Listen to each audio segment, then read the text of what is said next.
Hello mga Kamilings TV fan, this is Mileng. You are tuned into Milings TV. Kamusta po sila? Sana po nasa mabuti silang kalagayan. At tayo po is may mga viewers at shoutout po natin ang ating viewers na si Flourish by Flora, Videos Shot Rodel, and Jonito Marinado Vlog. Okay, supportin po sa kanilang channel. The same time, kung inyo pong nagustuhan ang ating video for today, paki-subscribe po sa ating channel. At tayo po yung nakalabas at yan po ang ating birthday celebration na na-late sa ating anak. At tayo po yung naka-dine-in sa Friday. At tayo po yung nagsimba at tayo yung nag-shopping sa Surplus. At yan po ang ating bag na ating nabili. Isa po ang yan ang akin at yung dalawa po ay sa aking anak. So, yan po ang ating pinagkabisihan for today. Napadaan pero napabili. So, enjoyin po natin ang ating shopping and okay naman po siya. Parang parehas lang din halos ng ating nabili sa online. Yan lang is meron siyang lining. So, maganda naman siya kasi pwede po siyang pang-ulan. At maganda naman po yung tela kaya nagustuhan natin.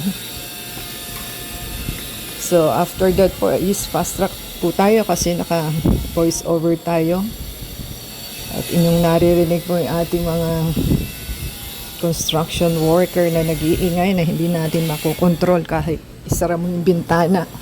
Pag sinara mo naman is napakainit. So yan po ang ating experience sa ating background na ating naririnig. So, di na po tayo nag-upload ng music at yan po ang ating ginawa dahil mahirap po pagka mayroon po tayong copyright sa ating videos na upload. So, yan po ang ating magagandang bag na ating na-purchase. At tayo po is nasa Starbucks at waiting po tayo sa ating in-order. So, excited po tayong makita ang ating bag na maganda.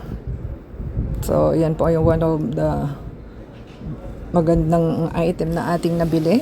At yan po ang ating merienda sa ating pagsha-shopping. So, pag nagutom is umorder.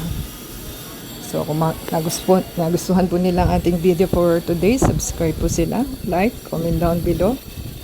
At sa Facebook, Twitter, TikTok, and Instagram. So until next time po, God bless everyone.